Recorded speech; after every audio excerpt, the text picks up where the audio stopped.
Okay, how is this? Let's see if this works out. Happy winter solstice, everyone.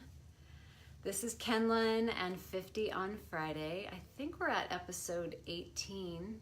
I've kind of lost track. I need a studio producer. It could be episode 19. It's one of those. I'll figure that out and type that in the description. But I'm super happy to be here.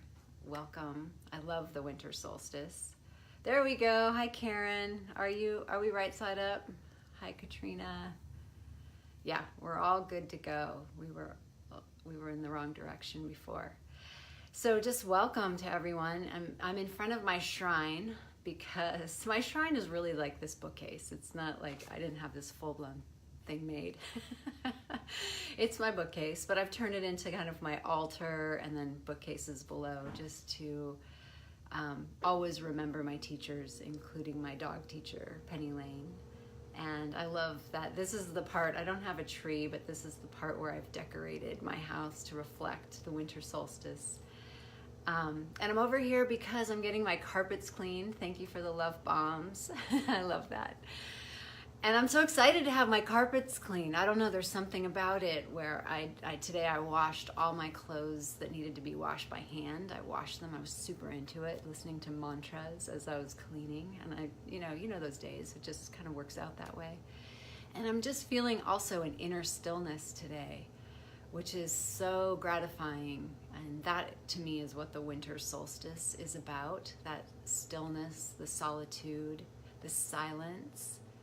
And it's because we have to go to the light within, the darkness, the darkest day of the year, the shortest time of light today. We have to go to the light within, and that requires the solitude and the stillness and the silence. And those are access points for me to the divine. And I never used to like being quiet, and I think those of us who have a lot of monkey mind fear the silence, but I will say that's an amazing thing about aging, that I'm no longer fearing the silence. I crave it. And as much as I love to teach and be out there, I equally love to be by myself and in solitude as well, and in stillness, because we can still be by ourselves and super busy, but there's an inner stillness. It can come with an outer stillness sometimes in meditation, or an inner stillness where just the mind is quiet and there's some congruence happening. I want to thank everyone too for all the good wishes for my birthday. It was freaking amazing. I created another, or the women created another threshold crossing for me at 52. Who knew that was going to happen? I keep crossing thresholds, and maybe that's just what we're supposed to do. But it was definitely, I could feel from my 50th to this threshold crossing at 52, it felt really different and more mature, like maybe aging wine. And what I'm kind of present to right now is that I think we have full-on permission to age. I just sort of felt that today. I got a sweet message from a woman turning 40 today, and she just said, you make aging look easy and graceful. And I'm so glad I make it look that way. It's not always that way. It's just like life. It's the same at every age, but perhaps maybe more wisdom right now. And not wisdom as in knowing, because we can all Google stuff, but wisdom as in life experience and having been around so many times, seeing the patterns, and also a deeper comfort with the self and a deeper trust. And then, we have to engage practitioners to help us with our health at this point, and I am super grateful for mine, because that is making the difference of being able to cross these thresholds and not feel some dread that my body can handle this. I did have a very big expansion on my birthday for that ceremony, and then I had a contraction yesterday that was really interesting. It I felt horrible. I was exhausted and headachy. And then last night it like lifted. So I'm also just trusting that wave.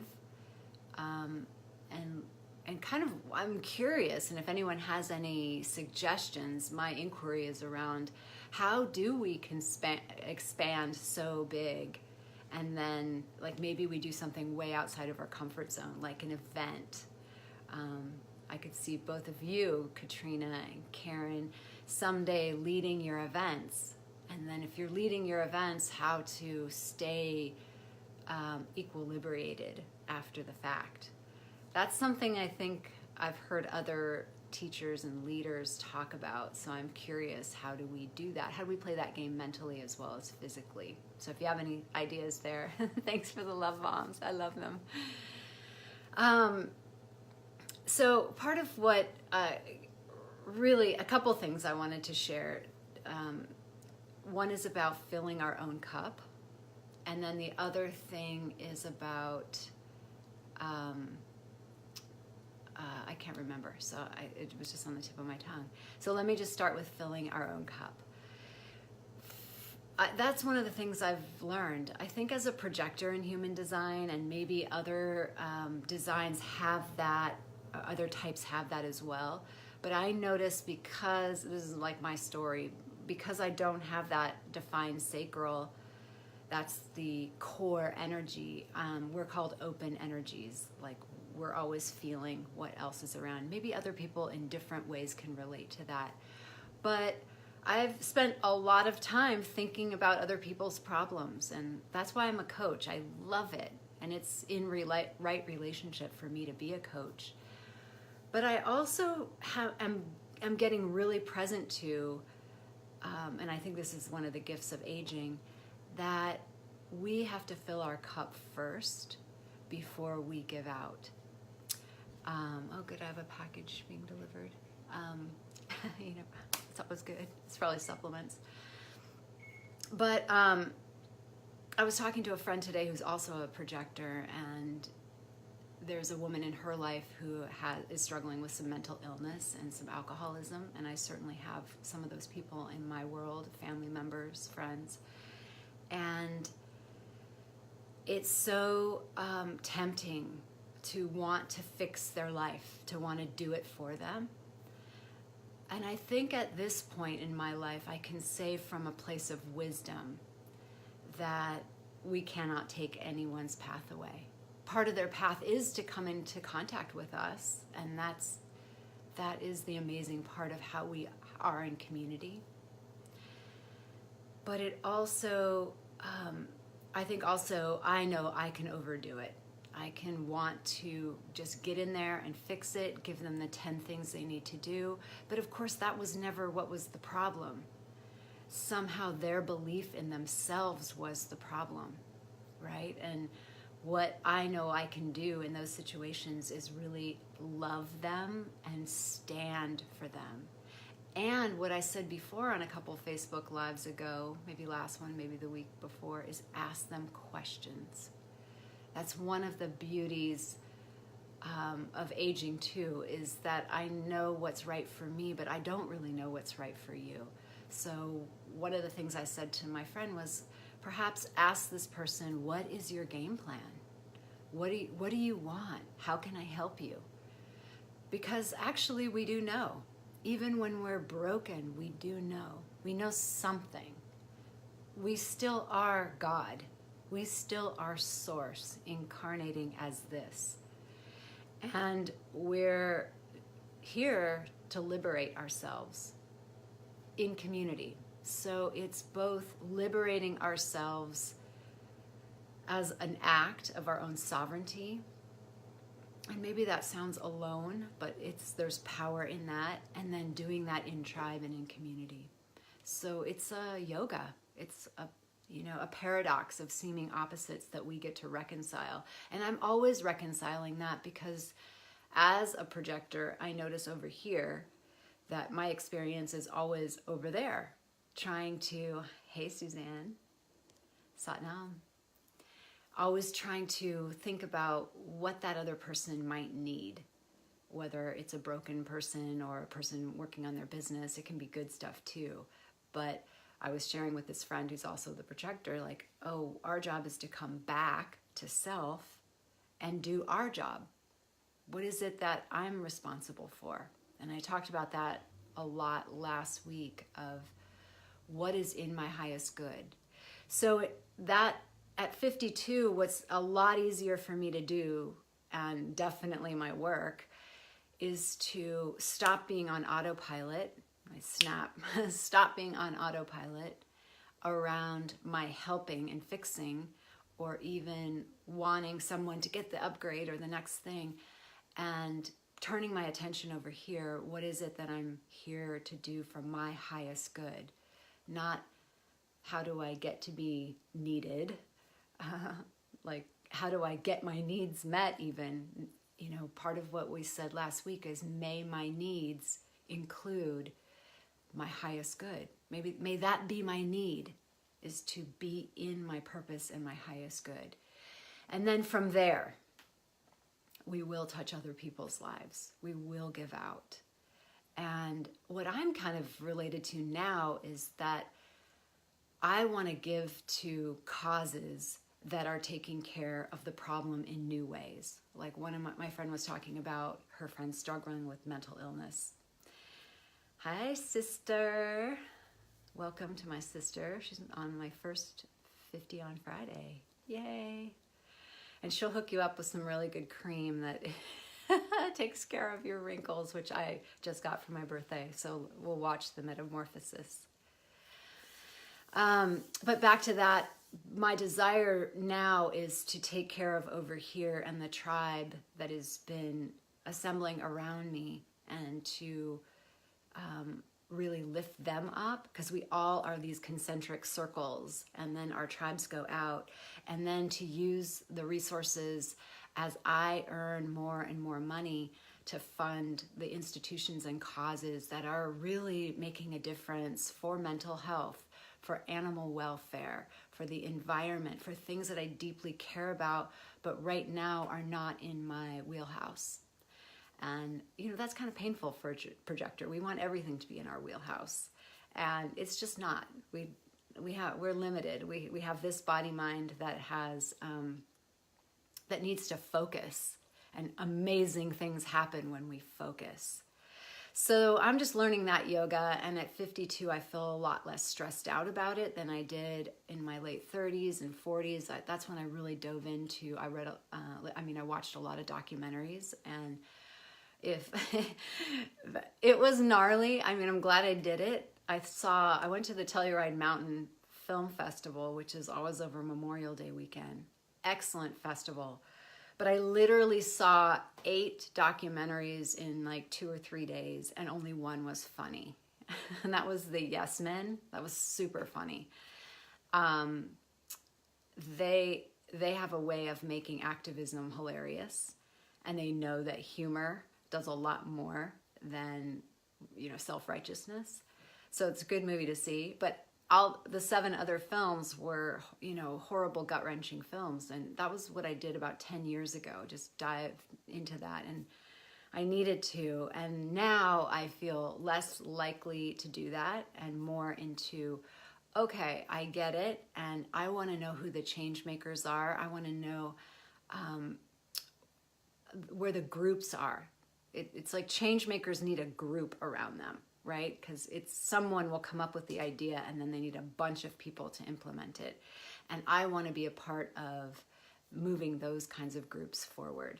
And I know that I am, and we are, with the way that we're thinking, with our consciousness, because that is allowing space for these ideas to come through. So that's how our personal practice segues with the collective practice, or the collective awakening. I've always wondered that, and I'm kind of getting more and more that as I evolve in my own consciousness and the group that I'm with, groups are super important in the Aquarian age, just so you know. And as the group consciousness evolves, of which I am a part, we are actually creating new worldviews. So there are worldviews now, like clear light is a worldview that was not available like when Yogi Bhajan was here on the planet and walked in form. So as we evolve, and more is possible. And even there are homages to that in the sacred texts or in Yogi Bhajan's writings. He would talk about how even the teachings would become more. I have to get that quote because it was, when I read it, it was in a Rebirthing Kriya manual, and I was like, whoa, even he knew that these teachings would become fuller and richer as they were embodied in people of a higher consciousness. And that isn't to judge the former people, because as Ken Wilber says, everything is included and transcended. So consciousness is on a hierarchy. And you cannot skip a rung of the hierarchy. So like fundamentalist Christians in the Ken Wilber world, or fundamentalist Islam, would be in what he calls amber, which is ethnocentric, me and my people. And that is included and transcended to green, multicultural people, where now everybody's equal. And you can see that, right? Where everybody is now saying, hey, I'm a group that has been disenfranchised and now I'm equal. And that's included and transcended to integral. And integral says, yeah, but some ideas are just better than others. And while you may be innately equal, your ideas are not equal. And then there's super integral after that. And then there's clear light after that. And we continue. Ken Wilber's the one who puts names to them, which I think is pretty amazing. And so we just keep continuing to evolve, and more is possible. And that's how, if humanity is to survive what we've sort of served up, and you know that Michael Lennox and I are going to do a Facebook Live coming up in the new year about the trends, because 2023, the United States is Pluto's return. And if you've ever been through a Pluto return, you know it is a total ass kicker. It is barns burnt down, now I can see the moon. And Chiron and Saturn are nothing compared. So, but you know, the United States is blessed, and we have Jupiter as our ruler. So we can just trust that we're going to go up a level in our consciousness, and we are all playing a part of that. So I didn't remember the second thing that I was going to say. So I guess that was not meant for anything. This is what you get to do when you turn older. You just like, oh, I guess that was just nothing. And I will say, though, from my ceremony, that it's super important to be in tribe, super important to be in sisterhood. I got amazing reflections from my sisters. I asked them, what do you want to see more of me in 2019? And I was like, some of the answers were edgy, and I love that. So I invite you, if you're listening, if there's something that comes to mind of what you want to call forth from me as a leader and a teacher or a woman in the Aquarian age, I'm super happy to hear it, because that's how we get called forward. So take the time for your birthday. That's a great time. Anytime, though, that feels auspicious for you. And assemble a tribe of people to give you the conscious reflection of who you be and why you are important and matter here. And then ask them how you too can serve even deeper. That's what we're here to do. And I feel like all of us on Wednesday night, as we gathered, we knew that we weren't just gathering to celebrate my birthday, that it is a portal that we were creating for all of us, for our collective healing and our collective up-leveling. That we all want to be in deep, deep service. And that's why we're here. That's why you're listening. That's why we said yes to incarnating right now. And a lot of resonance with that, with the love bombs. And thank you.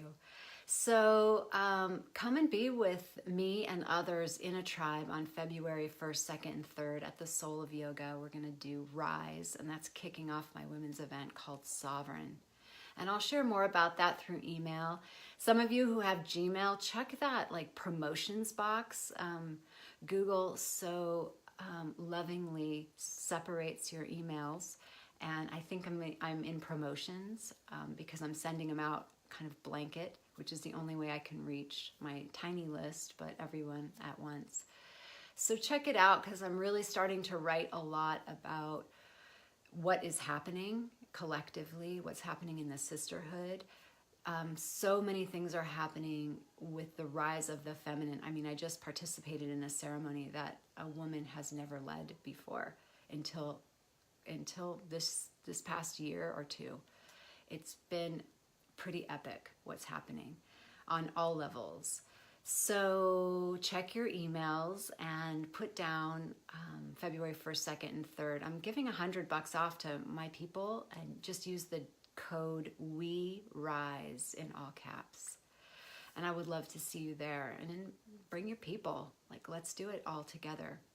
So happy winter solstice, Satanam to all of you. And remember, breathe. Just give yourself time and space to breathe. And that will invite and evoke the stillness, the solitude, and the silence. All right, thank you. Satnam.